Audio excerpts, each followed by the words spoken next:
오늘 함께 살펴볼 주제 성경절은 사무엘하 16장 12절입니다. 사무엘하 16장 12절 제가 봉독해 드리겠습니다.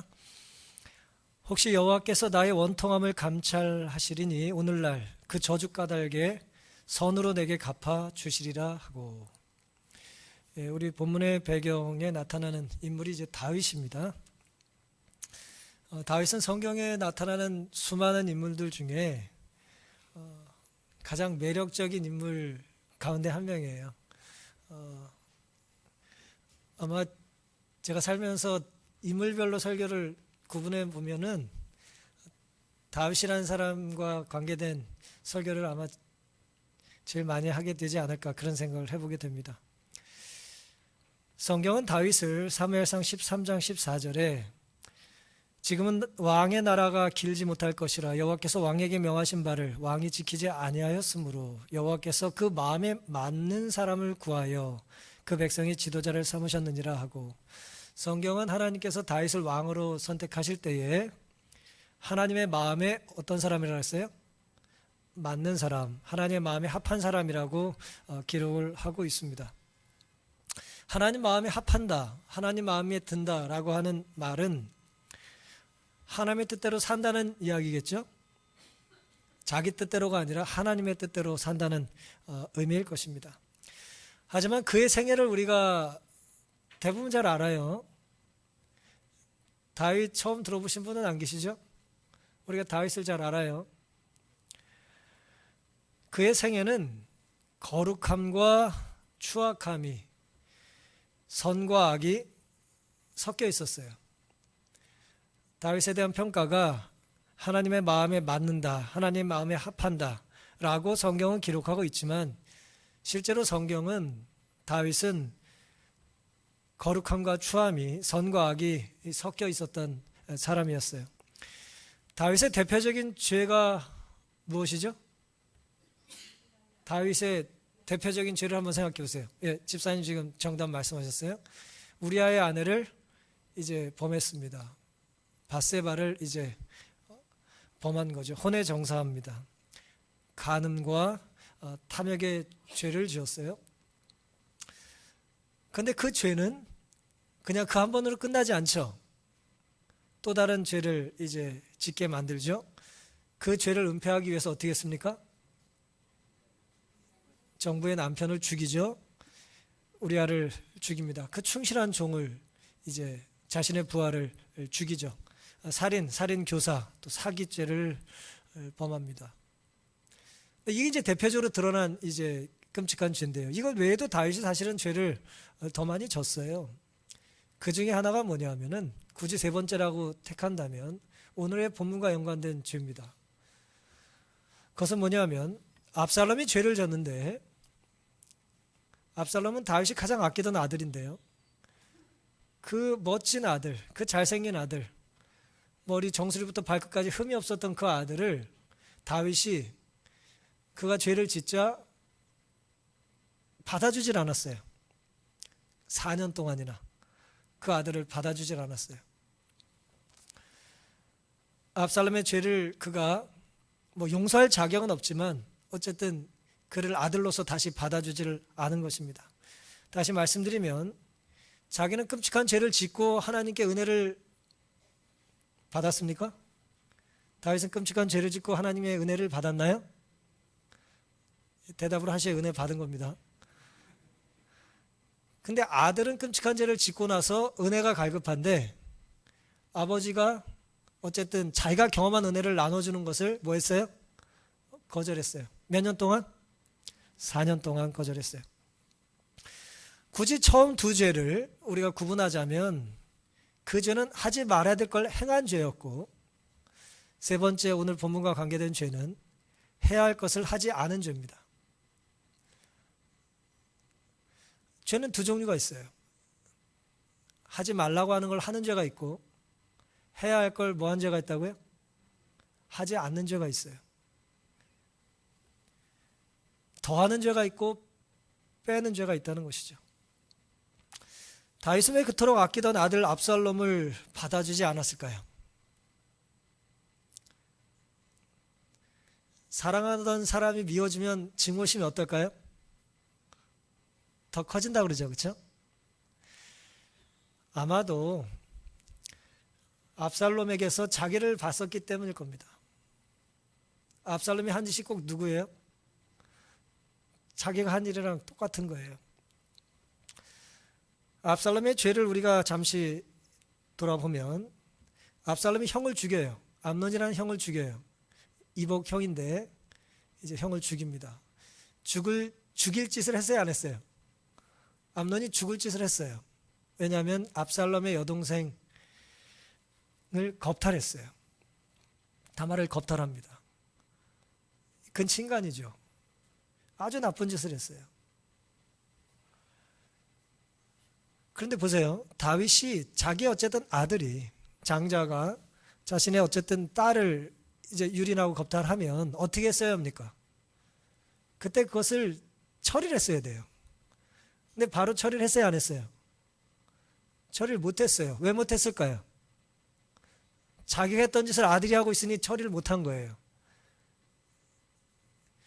내가 하나님 앞에 바르게 살지 못하기 때문에 바르게 살지 못하는 사람을 더 강하게 공격할 수도 있지만 무력해지는 것입니다.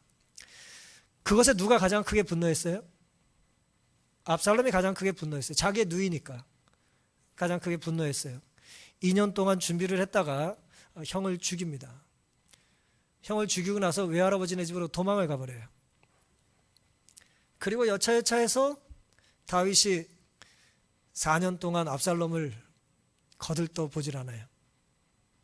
예루살렘에 발도 들이지 못하게 했다가 나중에 어쨌든 뭐 요압의 설득으로 잠시 들어오게 했다가 그래도 보질 않았어요. 아버지에게 버림받은 4년 동안 압살롬은 아버지를 죽일 계획을 또 세웁니다. 그리고 결국 쿠데타가 성공하는 것처럼 보여요. 아버지 다윗이 도망을 칩니다. 성경은 맨발로 머리를 풀어헤치고 울면서 성을 도망쳐 나왔다 그랬어요.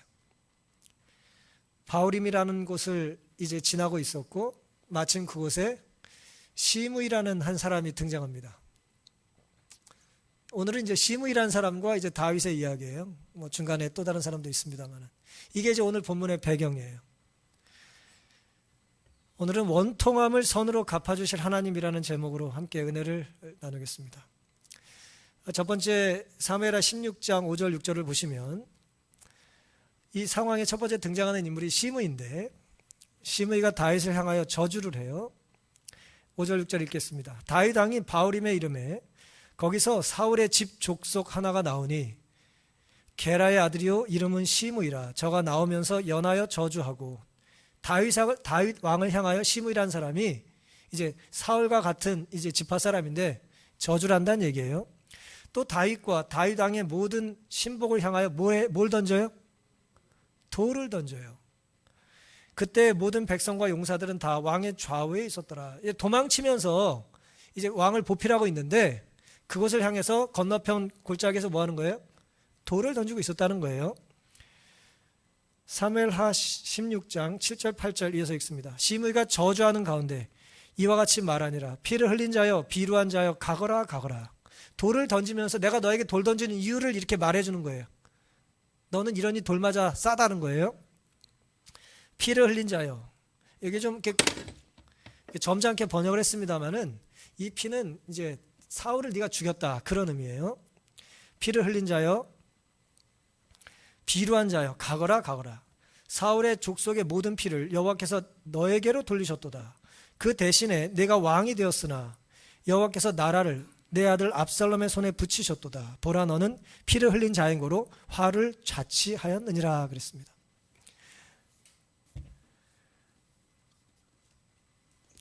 다윗이 피를 흘린 비열한 사람이고 꺼져 버리라는 말을 들을 만한 사람인가요?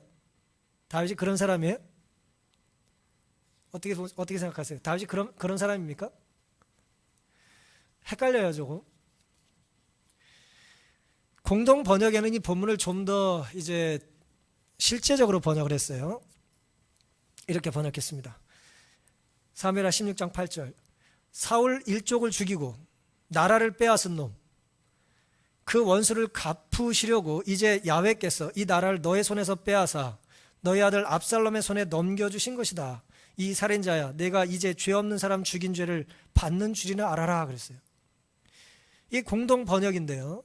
어떻게 시므의 이런 어떤 다윗을 향한 공격이, 저주가 좀 일리가 있나요? 어떻게 생각하세요? 다윗이 이렇게 욕을 먹을 만한가요? 잘 생각해 보세요.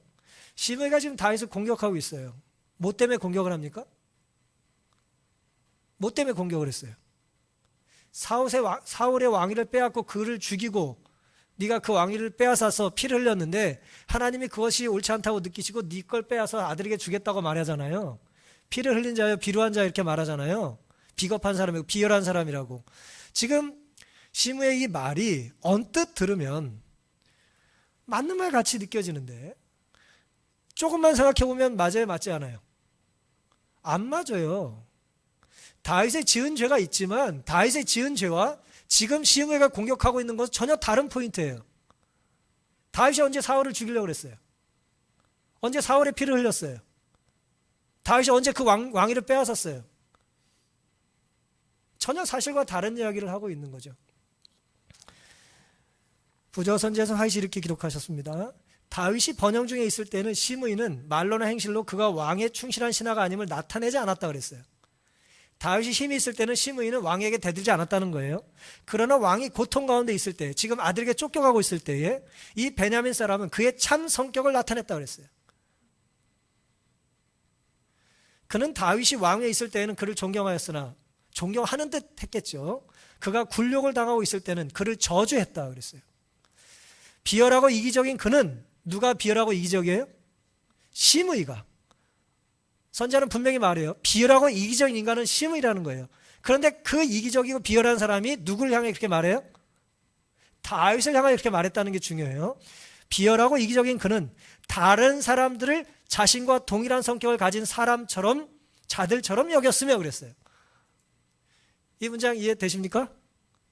보통 자기의 수준으로 남을 판단한다는 거예요. 사탄의 충동을 받고 하나님께서 징계하신 자에게 자기의 증오심을 나타냈다 그랬어요. 지금 다윗은 누구에게 징계를 받고 있어요?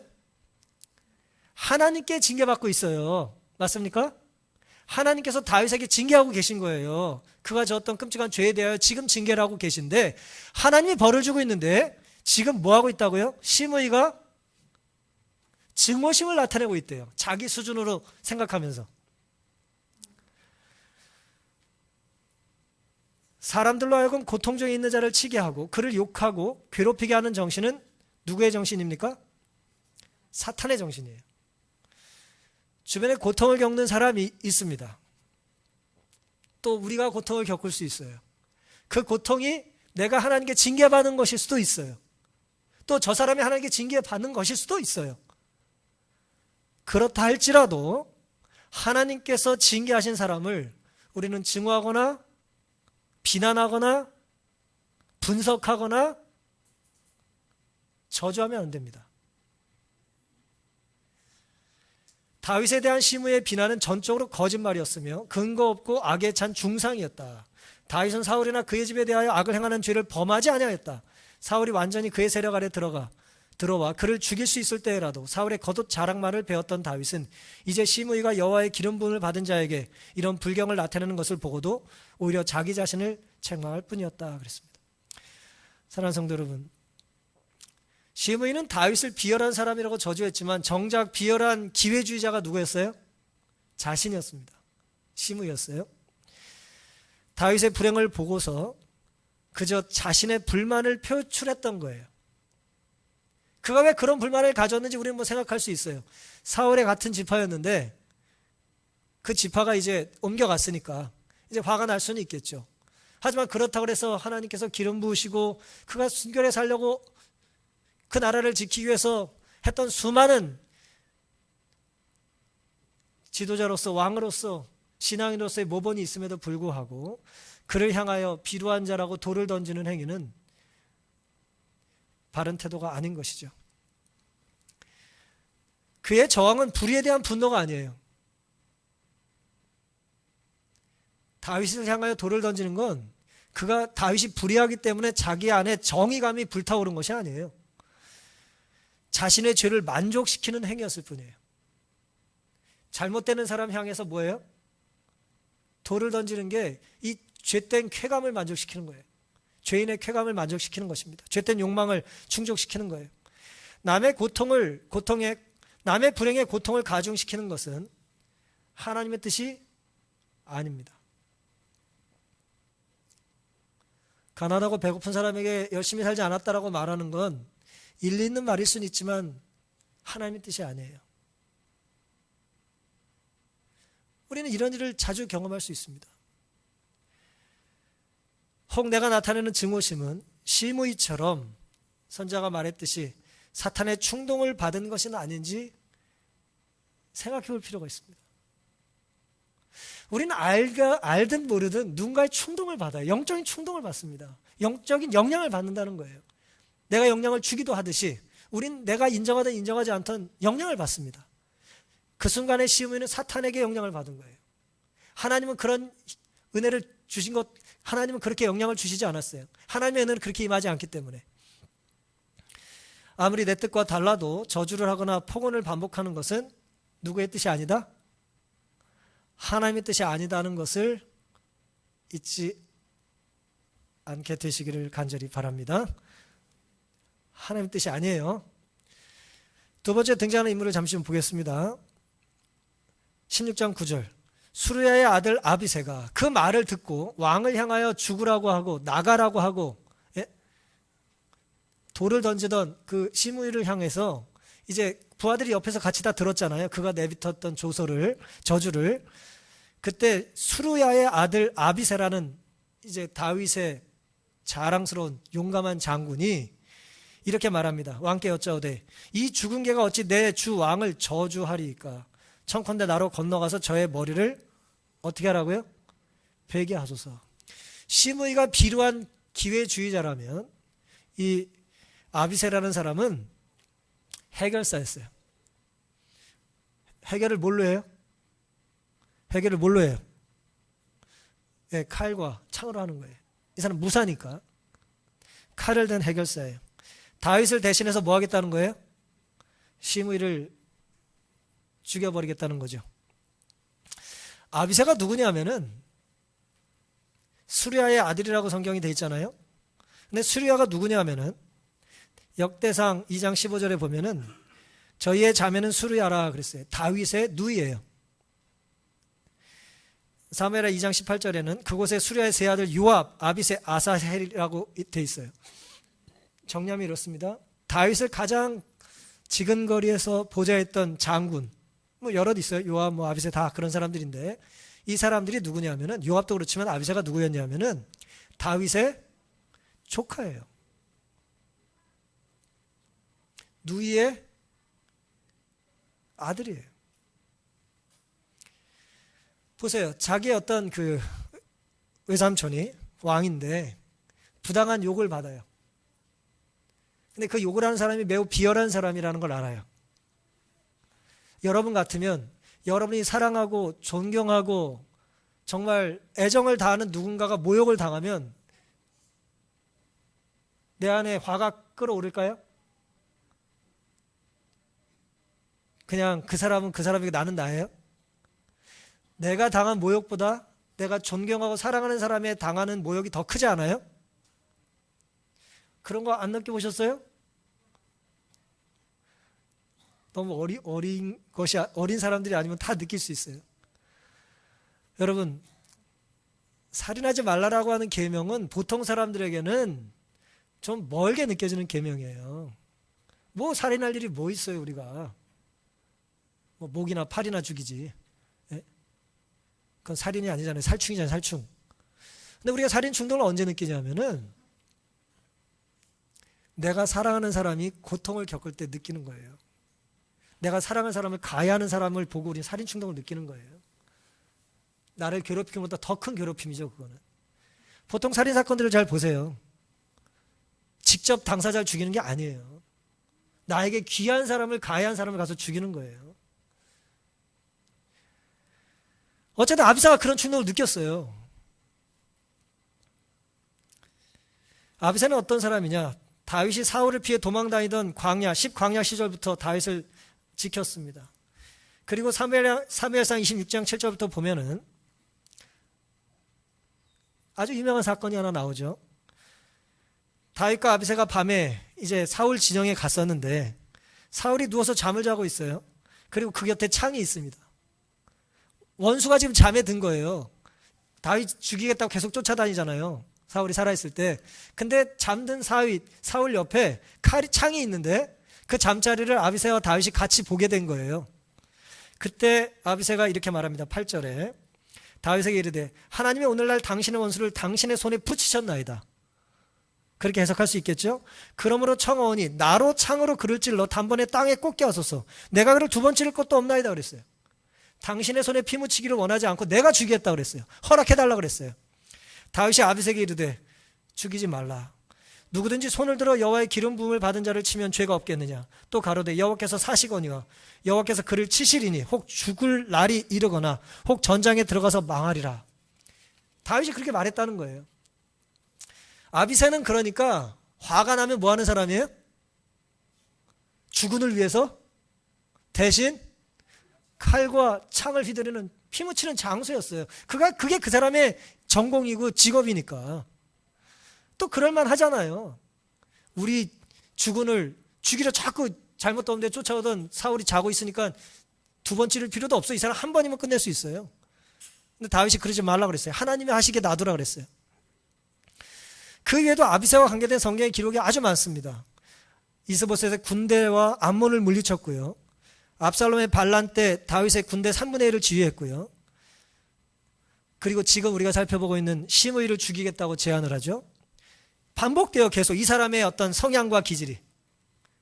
죽일 일이 있으면 뭐 하겠다는 거예요?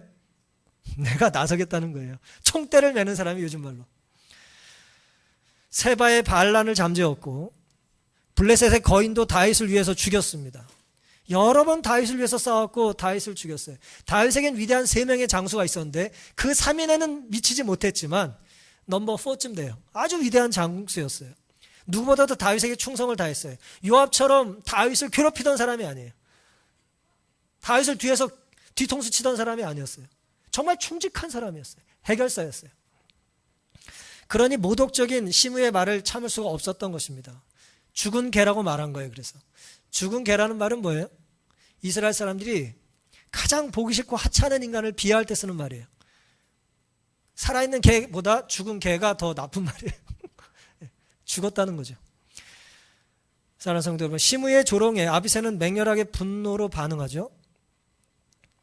나가 죽으라는 시므의 저주를 향하여 너 죽이겠다고 말해요. 내가 섬기는 다윗 왕은 너 같은 놈이 주둥이를 함부로 놀려도 되는 분이 아니라는 거예요.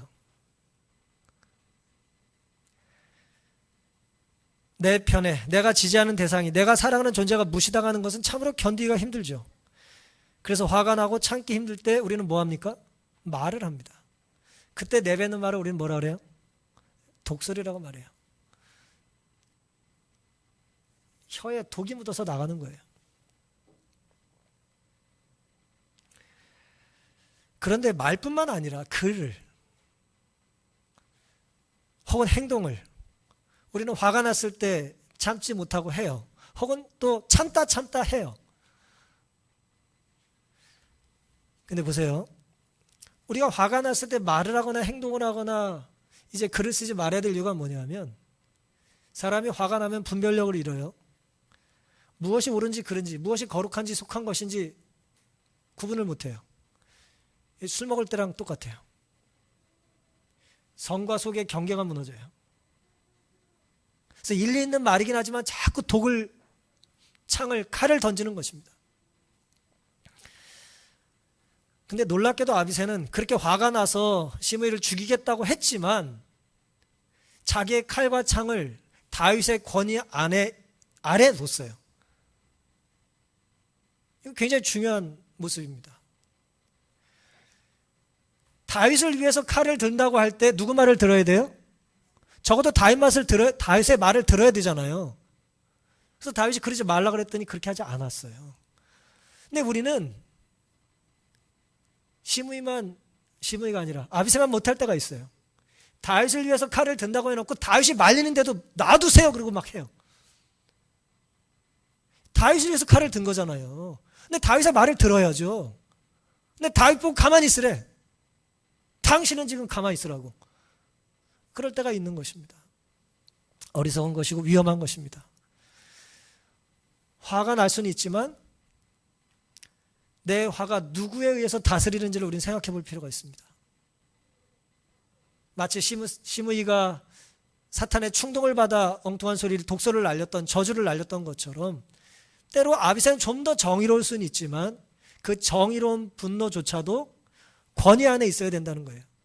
하나님 말씀 안에, 혹은 내가 정말 사랑하는 사람의 권위 안에 있어야 되는 것입니다. 그렇지 않는다면 우리는 아무것도 아닌 거예요. 그저 엉뚱한 해결사를 자처한 폭력배에 지나지 않는 것이죠. 이제 우리가 살펴볼 마지막 인물 다윗이 남았습니다. 사무엘하 16장 10절인데요. 왕이 가로되 수레의 아들들아 내가 너희와 무슨 상관이 있느냐. 저가 저주하는 것은 여호와께서 저에게 다윗을 저주하라 하심이니 내가 어찌 그리하였느냐. 할 자가 누구겠느냐 하고 또 아비새와 그 모든 신복에게 이르되 내 몸에서 난 아들도 내 생명을 해하려 하거든 하물며 이 베냐민 사람이랴. 여호와께서 저에게 명하신 것이니 저로 저주하게 버려두라. 혹시 여호와께서 나의 원통함을 감찰하시니 오늘날 그 저주 까닭에 손으로 내게 갚아주시리라 하고 다윗과 그 종자들이 길을 갈 때에 시므이는 산비탈로 따라가면서 저주하고 저를 향하여 돌을 던지며 티끌을 날리더라. 왕과 그 함께 있는 백성들이 다 곤비하여 한 곳에 이르러 거기서 쉬니라 그랬습니다. 이 세 번째 등장하는 이 오늘의 주인공 이제 다윗은 매우 무기력한 모습으로 이제 나타나요. 누가 돌을 던져도 놔둬라. 죽이겠다 그래도 놔둬라. 아들도 덤비는데 뭐 저 사람이 오죽하겠냐. 하나님이 처리해 주시면 좋겠다. 정말 어떻게 보면 무력해 보이고 무기력해 보이죠. 다윗이 그런 사람입니까? 원래? 여러분 한번 이 상황을 생각해 보세요. 다윗에게 시므이가 뭘 던졌어요? 돌을 던졌죠. 여러분 돌도 가리면서 던져야 돼요. 다윗에게 돌을 던지면 어떡합니까? 다윗은 돌을 가지고 뭐 한 사람이에요? 다윗은 돌멩이 하나로 뭐 한 사람이에요? 거인을 잡은 사람이에요. 다윗은 던지면 백발백중이에요. 시므이는 하나도 못 맞췄어 지금. 그 사람에게 돌을 던지고 있어요 지금. 다윗이 그래도 참는 거예요. 견디고 있는 거예요. 나는 무력하고 나는 힘이 없지만 하나님은 전능하시다는 걸 인정하는 거죠. 이 참 위대한 일입니다. 쉬운 일이 아니에요. 자신의 문제를 해결할 수 있는 유일한 하나님께 기회를 드리고 있어요. 자기도 할 수 있고 자기 부하도 해치울 수 있지만 그렇게 해서 하지 않았어요. 그렇게 하지 않았어요. 시므이의 저주에 대한 다윗은 이렇게 반응합니다. 하나님께서 허락하셨으니 저가 저주하지 않겠냐. 냅둬라. 내 아들도 나에게 덤비는데 내 원통을 하나님께서 풀어주실 거다. 시므이의 저주를 뒤로 하고 그 자리를 어떻게 합니까? 그 자리를 어떻게 해요? 피해요. 이게 위대한 모습이에요. 자기를 저주하는 사람에게 맞대응하지 않고 그 자리를 피합니다. 멈추지 않았어요. 저주하는 자의 말을 뭐 할 수 있었어요? 단칼에 끊어버릴 수 있었어요. 그의 숨통을 정말 금방 끊을 수 있었어요.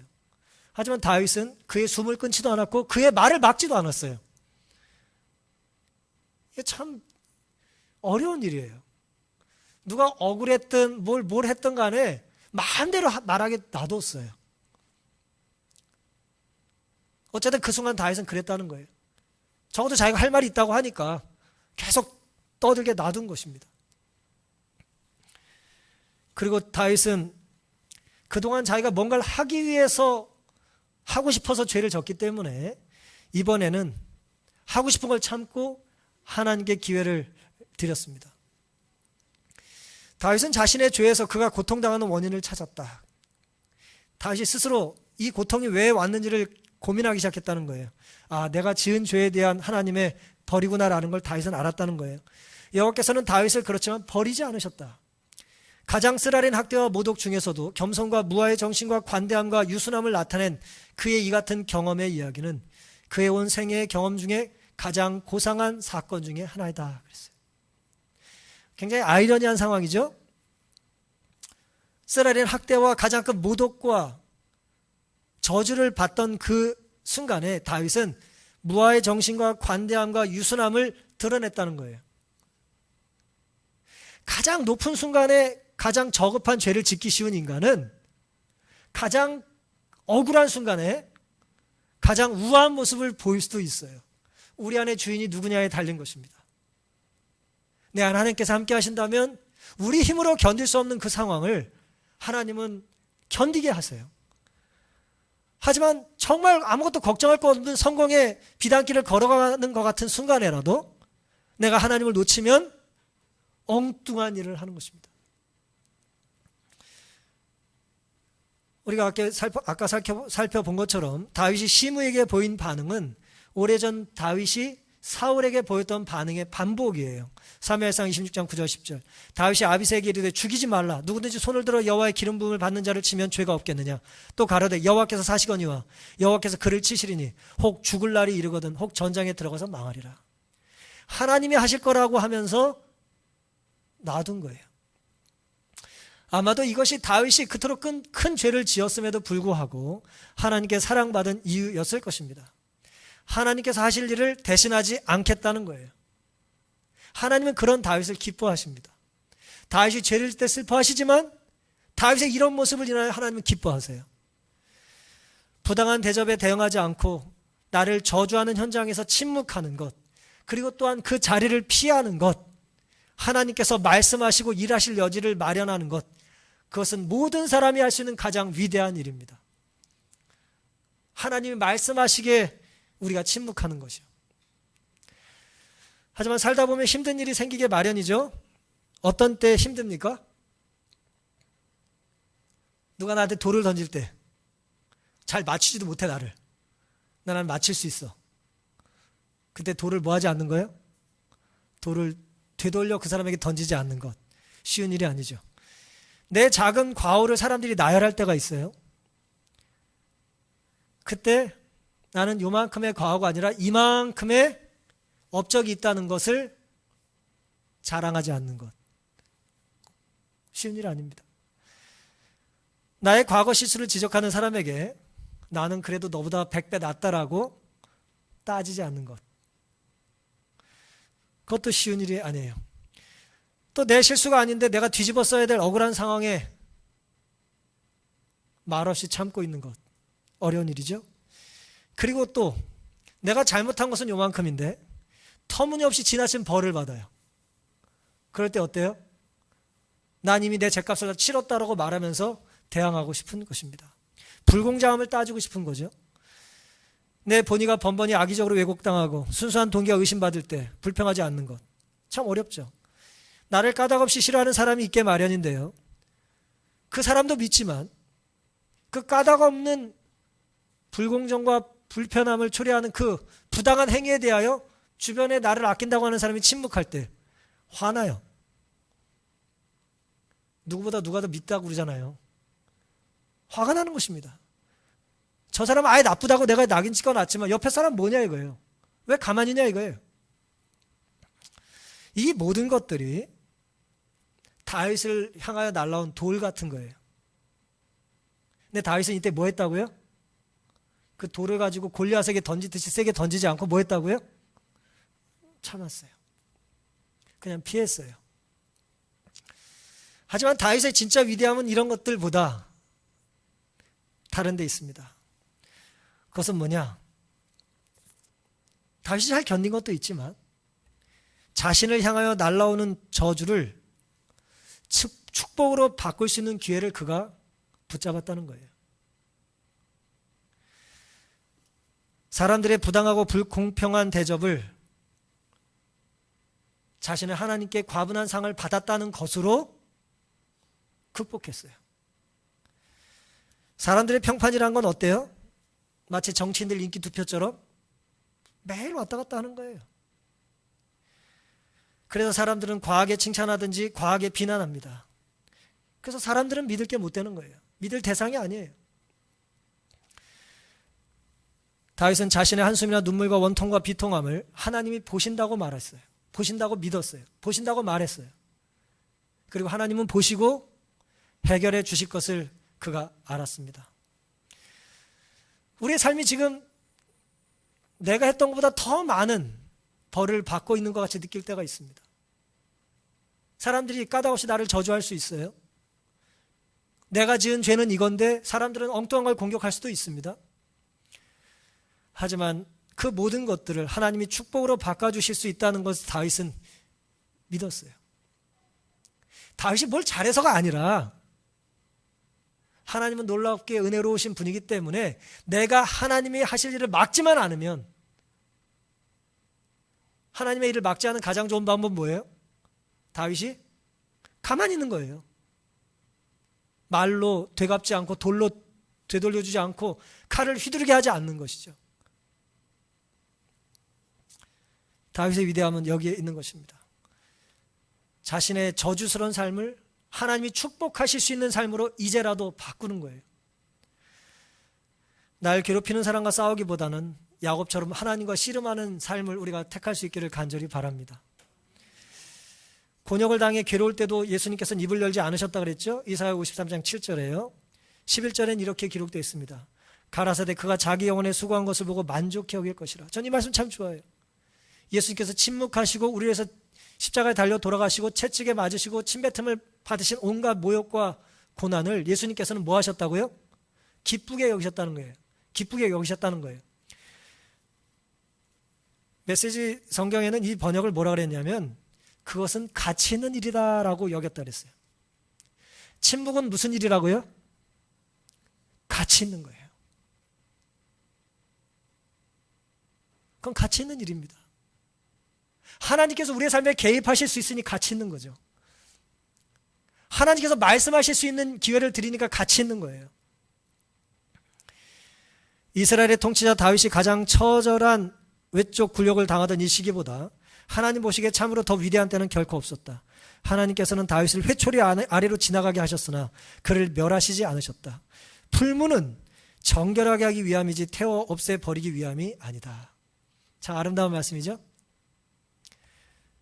쫓아해 주시겠습니까? 풀무는 정결하게 하기 위함이지 태워 없애버리기 위함이 아니다. 때로 하나님께서 상황을 통해서 다른 사람의 저주를 통해서 때로 돌을 통해서 우리가 감당하기 힘든 회초리를 드실 때가 있어요. 그것은 우리를 멸하시기 위함이 아니라는 거예요. 우리를 구원에 가시기 위하여 하나님께서 안내해주고 계신 것입니다. 길 잘못 들을 때 어떻게 해요? 잡아 끄는 것 같은 거예요. 살다 보면 어렵고 힘든 일이 참 많죠. 제가 여러 번 말씀을 드린 사람인데요. 유대인 정신과 의사 빅터 프랭클이라는 사람이 있습니다. 이 사람 참 유명한 사람이에요. 아우슈비츠 형무소에서 온 가족이 부인까지 다 죽었는데 이제 살아남은 정신과 의사인데요.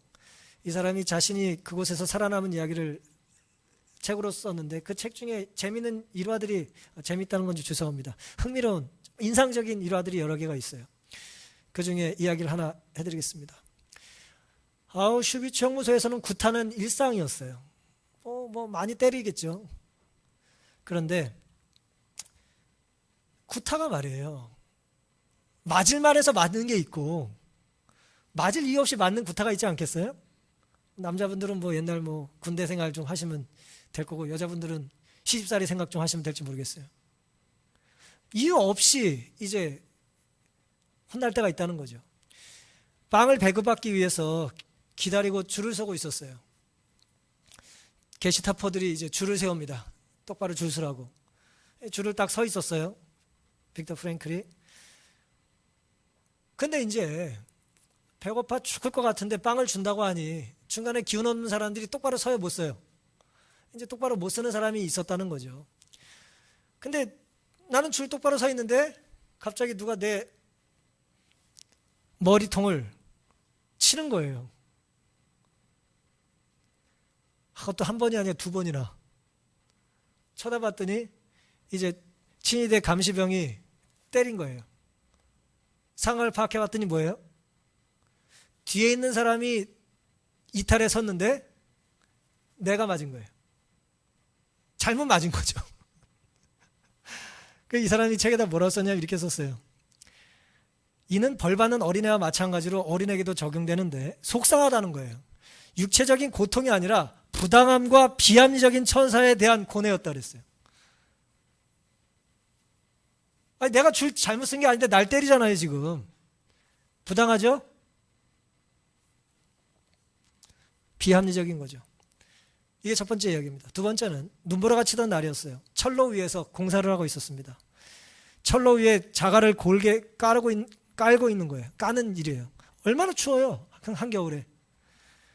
그 일을 하고 있는데 체온을 유지하기 위해서라도 열심히 일을 했대요. 너무 추워 죽으니까 움직이지 않으면 살 수가 없는 거예요. 열심히 일을 했는데 딱 한순간 숨을 돌리려고 잠시 손을 멈추고 삽에다 몸을 기댔대요. 딱 한순간. 근데 불행히도 그때 감시병이 고개를 자기한테 돌리고 게으름을 피우고 있는 줄로 생각을 했대요. 억울해요, 안 억울해요? 억울하대요. 억울한 거예요. 저도 며칠 전에 이런 일이 있었어요. 아이들 방 문 열고 뭐 하냐 그랬더니 여태 공부하다가 지금 딴짓하고 있는데 억울하다고. 뭐 살다 보면 억울한 일이 많아요. 근데 더 무례한 행동은 뭐냐면 단순한 주먹질이 아니라 말도 하기 싫었는지 욕도 하지 않고 돌멩이를 던졌대요. 그때 이 사람이 느꼈던 느낌은 나를 물건이나 가축으로 생각하면서 짐승을 상대로 벌을 주는 것, 벌을 주려고 하는 것, 그만큼도 대우해주지 않았다는 느낌을 받았다는 거예요. 그러니까 상종할 가치도 없는 인간이라는 식으로 자기가 대접받았다고 느꼈다는 거예요. 죽음의 수용소라는 책에 기록된 이야기들입니다.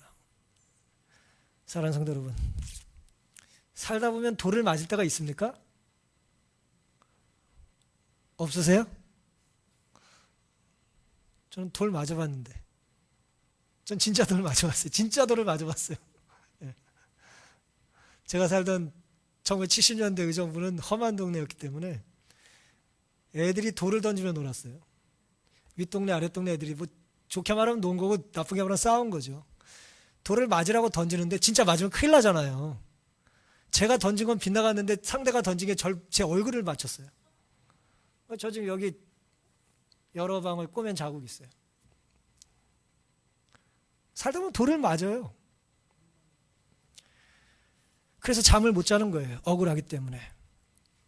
저주의 돌, 복수의 돌을 나를 향하여 날아올 때 나 역시 동일한 돌을 던질 기회를 보고 있는 것입니다. 근데 말이에요. 하나님이 나의 은밀한 죄를 아십니까? 두렵지만 하나님이 나의 은밀한 죄를 아십니까? 마찬가지로 하나님은 나의 실수보다 과장되게 드러난 나의 억울함도 하나님은 아세요. 하나님은 다윗의 은밀한 죄를 다 아실 뿐만 아니라 지금 다윗이 부당한 조롱과 저주를 받고 있다는 걸 하나님이 아신단 말이에요. 믿고 순종하기 힘들 때에 우리가 침묵하는 것, 그 순간 우리는 하나님의 음성을 따르려 결심하는 것입니다. 우리는 하늘 가는 여정 중이라는 사실을 잊지 말게 되시기를 간절히 바랍니다. 다윗은 사무엘하 15장 28절에 부하들과 헤어지면서 압살롬에게 쫓겨서 광야 나루토에서 기다리겠다고 말을 했어요.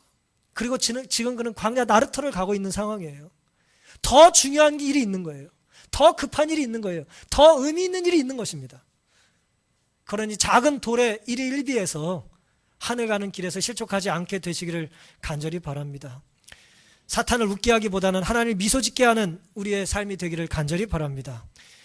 오래된 기도문이라고 하는 기도문을 제가 하나 읽게 됐는데요. 읽고 마치겠습니다. 주님, 모든 기회에 모든 주제에 대해 무엇을 말해야 한다는 잘못된 생각에 빠지지 않도록 지키소서. 다른 사람의 일에 간섭하려는 정열에서 나를 구하소서. 내 질병과 고통에 대해 침묵하는 법을 가르치소서. 질병과 고통은 점차 심해지고 이를 말하고 싶은 욕망은 갈수록 커지나이다. 내가 착각할 수 있다는 놀라운 지혜를 가르치소서. 다른 사람에게서 내가 예감하지 못한 능력을 발견하고 또한 그것을 말할 수 있는 아름다운 능력을 주소서. 참 좋은 기도문이죠? 내가 착각할 수 있다는 놀라운 지혜를, 다른 사람에게서 내가 예감하지 못하는 능력을, 또한 그것을 말할 수 있는 아름다운 능력과 겸손을 하나님께서 우리 모두에게 주시기를 간절히 바라면서 오늘 말씀을 마치겠습니다.